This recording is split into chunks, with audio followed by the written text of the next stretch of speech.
Bonjour. Voici une petite vidéo qui pourrait peut-être vous aider à comprendre un peu la différence entre les cours appliqués et les cours théoriques.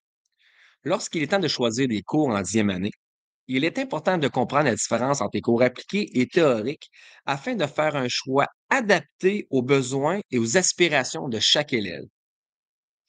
Voici une petite explication par rapport à l'approche pédagogique des cours théoriques et des cours appliqués.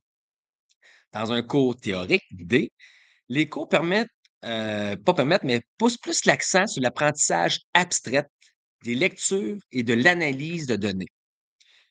Tandis dans un cours appliqué, ben, on favorise l'apprentissage avec des pratiques et des concepts concrets dans des situations réelles de la vie de tous les jours.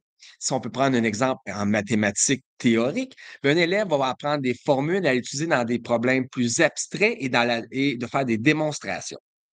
Et dans un élève appliqué en mathématiques, en P, ben, il va apprendre à formuler plus des calculs par rapport à des coûts de matériaux pour un projet de construction, de la planification budgétaire, du calcul de marchandises et ainsi de suite. Le cours théorique est, comme on disait, plus abstrait et de l'analyse, et le cours appliqué, beaucoup plus pratique et concret selon l'élève. Il est important de comprendre que ces choix-là sont par rapport à l'élève, mmh. On veut quand même que l'élève soit placé dans un cours qui va être capable de s'épanouir, qui va être capable d'aller chercher l'information et de grandir dans son apprentissage de la matière. Il ne faut pas oublier non plus qu'un élève peut aussi faire des cours de transition. Donc un élève qui est en appliqué peut éventuellement plus tard aussi retourner en théorique s'il a développé, des techniques de travail et des habiletés envers les matières pour après ça aller chercher un cours plus théorique, tout dépendant de ses ambitions postsecondaires après le secondaire. Donc en conclusion, un choix d'un cours théorique ou appliqué est basé sur le style d'apprentissage de l'élève et de ses forces académiques. L'essentiel, là, c'est d'encourager chaque élève à explorer ses intérêts et à développer son plein potentiel dans chaque matière et à comprendre que la réussite peut prendre différentes formes, peu importe le chemin emprunté. Il n'y a pas de meilleur chemin pour faire ce qu'on veut faire.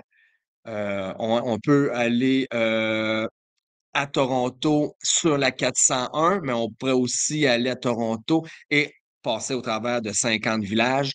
Donc, c'est un peu le même concept. Tous les chemins mènent à Rome, mais quand on arrive de ce côté-là dans nos mondes d'apprentissage, d'un cours théorique et appliqué, on voit vraiment par rapport à ce que l'élève, de la manière qu'il aime apprendre, qu'est-ce qu'il aime manipuler, puis qu'est-ce qu'il aime faire de sa matière. Donc, c'est ce qui est important là, lorsqu'on regarde les cours appliqués ou théoriques. Si vous avez plus de questions là-dessus pour moi, pas de problème. Vous pouvez m'envoyer un courriel. Il y a de l'information aussi beaucoup sur Internet. Sinon, comme j'ai mentionné sur l'autre vidéo, mercredi, le 5 mars, je serai à l'école de 6 heures à 7h30 afin de répondre à toutes les questions possibles. Donc, bonne chance dans votre choix de cours et puis, on se donne une nouvelle.